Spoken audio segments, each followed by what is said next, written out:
ప్రద్యుమ్న కుమార చరిత్ర. ప్రద్యుమ్నుడు రుక్మిణీ శ్రీకృష్ణుల కుమారుడు.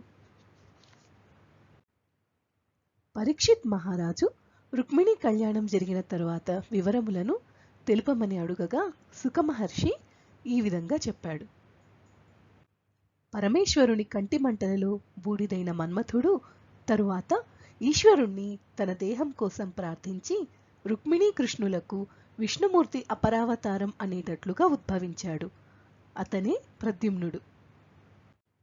అతను పురిటి గృహంలో తల్లి పొత్తిళ్లలో ఉండగానే శంబరుడు అనే రాక్షసుడు ఆ బాలుణ్ణి తన శత్రువని గ్రహించి అపహరించి సముద్రంలో పారవేశాడు. ఆ బాలుడు సముద్ర జలాలలో మునగగానే ఒక పెద్ద చేప అతన్ని వెంటనే మింగివేసింది.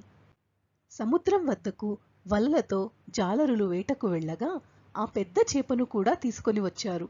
వారు వాటిని శంబరునికి కానుకగా ఇచ్చారు.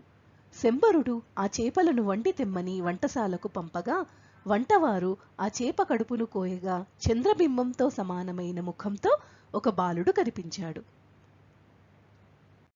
ఆ సమయంలో మాయావతి అనే పేరుతో రతీదేవి అక్కడే నివసిస్తున్నది. ఎందుకనగా ఆమె నారద మహర్షి నుండి అంతకు మునుపే ఆ బాలుని పుట్టుక నుండి శంబరుని వద్దకు చేరే వరకు తెలుసుకుని శంబరుని గృహంలోనే తన భర్త కోసం ఎదురు చూస్తూ ఉండేది. వంటవారు బాలుని విషయం రతీదేవికి తెలియజేయగా ఆ బాలుడు మన్మథుడని తెలుసుకునింది. తన పుత్రుడని చెప్పి శంబరుని దగ్గర అనుమతి తీసుకుని ఆ బాలుణ్ణి అక్కడే పోషించసాగింది. ఆ బాలుడు అచిరకాలంలోనే యవ్వనవంతుడైనాడు. అతను ఎంతో సౌందర్యవంతుడు. ఆ మన్మథుణ్ణి మాయావతి సిగ్గుతో చిరునవ్వుతో చూడగా ప్రద్యుమ్నుడు ఆమెతో, తల్లి, నేను నీ కుమారుడనే భావం మరచిపోయి ప్రవర్తిస్తున్నావు. మాతృభావం వదిలేసి ఇలా చేయడం ధర్మబద్ధం కాదు అన్నాడు. అప్పుడు రతీదేవి ప్రద్యుమ్నునితో, నీవు విష్ణుమూర్తి పుత్రుడివి. గత జన్మలో నేను నీ భార్యను. నీ తల్లి నుండి నిన్ను ఆ దయలేని శంబరుడు వేరు చేసి సముద్రంలో పారవేయగా ఒక మీనం నిన్ను మింగింది. ఆ చేప కడుపు నుండి నువ్వు బయటపడినావు అని జరిగినదంతా వివరించింది. ఈ శంబరుడు మాయలమారి. అతను దేవతలను యుద్ధాలలో జయించాడు. నీవు అతన్ని సమ్మోహనాది మాయలతో సంహరించు.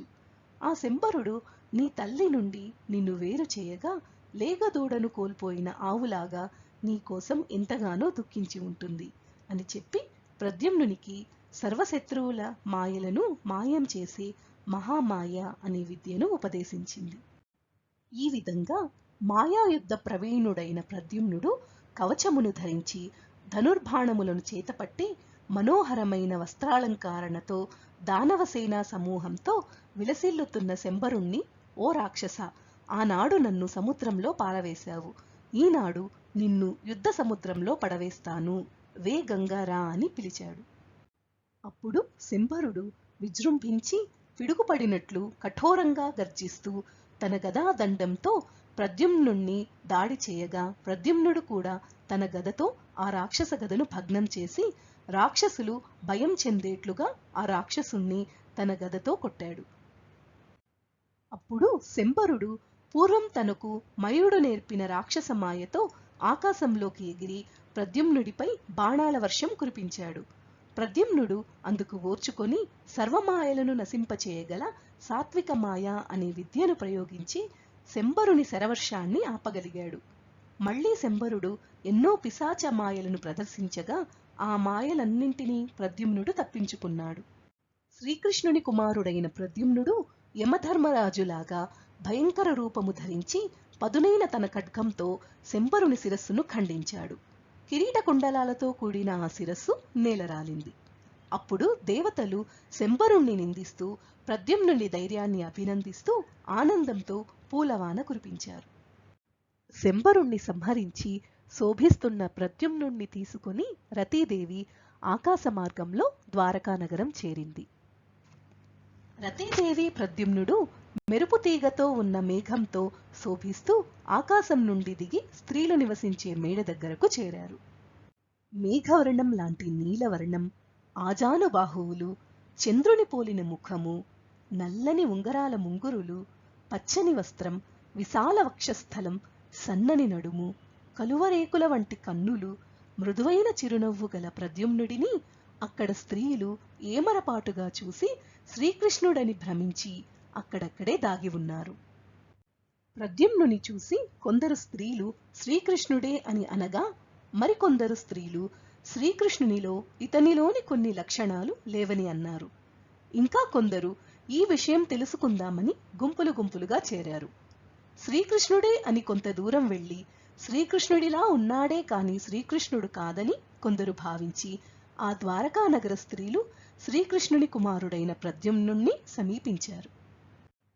ఈ విధంగా అక్కడ ఉన్న స్త్రీలంతా ప్రద్యుమ్నుని చూడడానికి రాగా శ్రీకృష్ణుని పట్టపురాణి అయిన రుక్మిణీదేవి ఆ కుమారుని రూపురేఖలు చూసి చెలికత్తెతో, చెలి, పద్మనేత్రుడు, చంద్రముఖుడు, సింహమధ్యుడు అయిన ఈ సుకుమారుడు ఇక్కడకు ఎక్కడి నుండి వేంచేశాడో, ఈ బాలుణ్ణి కన్న భాగ్యవతి పూర్వజన్మలో ఏ నోములు నోచిందో, నా తొలిచూలు బాలునికి స్నానం చేయించి పురిటి గదిలో నిద్రించే సమయంలో ఏ పాపాత్ములు నా పుత్రుణ్ణి నా చనుబాలకు దూరం చేసి ఏ విధంగా దొంగలించుకుని వెళ్లారో, ఆ శిశువును ఏ చల్లని తల్లి రక్షించిందో. నా కుమారుడు నా పొత్తిళ్ల నుండి దూరమైన నాటి నుండి ఏ వార్త తెలియలేదు. అతను ఎక్కడ ఏ విధంగా జీవిస్తున్నాడో కదా. ఇప్పటిదాకా ఆ బాలుడు జీవించి ఉంటే వయోరూపురేఖా విలాసాలలో ఆ యువకుడంతటి వాడే ఉండేవాడు. ఆ బాలుడికి ఈ రూపం, ఈ రంగు, ఈ చూపులు, ఈ కంఠస్వరం, ఈ గాంభీర్యం, ఈ కాంతి ఉండేవి. ఇతను నా పుత్రుడే కావచ్చు, కాకపోతే నా పతి అయిన శ్రీకృష్ణుని పోలికలు ఇతనిలో ఎందుకు ఉంటాయి? ఇతనిపై నాకు ఎంతో అభిమానం కూడా కలుగుతున్నది. నా హృదయం ఉప్పొంగుతోంది. కళ్ళ నుండి ఆనందాశ్రువులు రాలుతున్నాయి. పాలిండ్లలో పాలు జాలువారుతున్నాయి. రుక్మిణీదేవి ఇతను నా కుమారుడే అని చెప్పబోతుంది. కాని అతను తన కుమారుడు కాకపోతే సమయం దొరికిందని తన సవతులు తనను గేలి చేస్తారేమో అనే సంశయంతో ఉన్నది. ఈ విధంగా రుక్మిణీదేవి ఆలోచిస్తూ ఉండగా అంతఃపురము కావలి వారి వలన విషయం తెలుసుకొని శ్రీకృష్ణుడు దేవకీ వసుదేవులను తీసుకుని వచ్చాడు. సర్వజ్ఞుడైనా కూడా ఏమీ మాట్లాడకుండా మౌనం వహించాడు. అప్పుడు నారదుడు అక్కడకు వచ్చి శంబరుడు ఆ బాలుణ్ణి అపహరించినప్పటి నుండి జరిగిన విషయాన్నంతా వివరించాడు. అపహరింపబడిన ఈ బాలుణ్ణి ఎన్నో సంవత్సరాలకు మళ్లీ చూడగలిగాము. మరణించిన బాలుడు తిరిగి బ్రతికి రావడం లాంటిదే ఇది. ఈ బాలుణ్ణి తిరిగి చూడడానికి మనము పూర్వజన్మలో ఎంతో తపస్సు చేసి ఉంటాము అనుకుంటూ అంతఃపుర కాంతలు, దేవకీ వసుదేవులు, బలరామకృష్ణులు ఆ రతి ప్రద్యుమ్నులను మంచి మంచి వస్త్రాభరణాలతో సత్కరించి సంతోషించారు. రుక్మిణీదేవి తన పుత్రుడిని కౌగిలించుకొని, నాయనా, ఆ రాక్షసుడు నిన్ను సముద్రంలో పారవేసి ఎన్నో సంవత్సరాలయ్యింది. నీవు ఏ రకంగా బ్రతికి బయటపడి ఆ రాక్షసుణ్ణి సంహరించావో చాలా ఆశ్చర్యంగా ఉంది. ఇంతకాలానికి మళ్లీ నిన్ను చూసి నేను ధన్యురాలినైనాను అని పలికి తన కుమారుడిని చూసి ఎంతో ఆనందించింది. కోడలి సద్గుణాలను స్తుతించింది. ఈ విషయాన్ని ద్వారకావాసులందరూ కూడా విని ఎంతో సంతోషించారు. తరువాత కాలంలో ప్రద్యుమ్నుడు రుక్మీ కుమార్తెను వివాహం చేసుకున్నాడు అని సుఖమహర్షి పరీక్షిత్ మహారాజుకు వివరించాడు.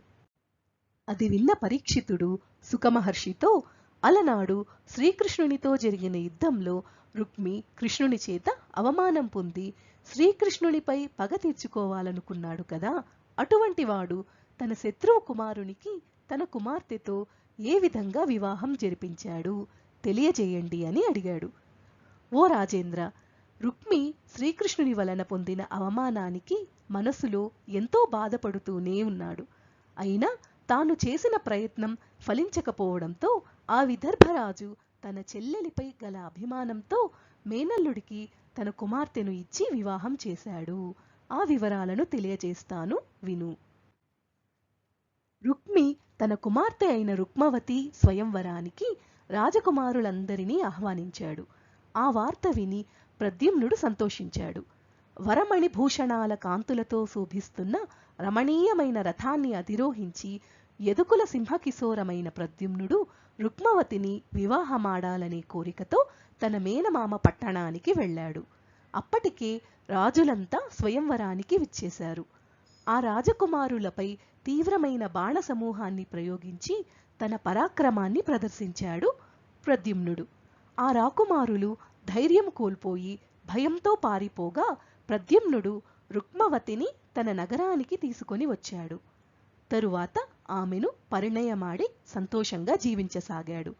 వారికి అనిరుద్ధుడు జన్మించాడు. తరువాత కాలంలో అనిరుద్ధుడు రుక్మి మనవరాలైన రుక్మలోచనను వివాహం చేసుకున్నాడు అని సుఖమహర్షి పరీక్షిత్ మహారాజుకు తెలియజేశాడు.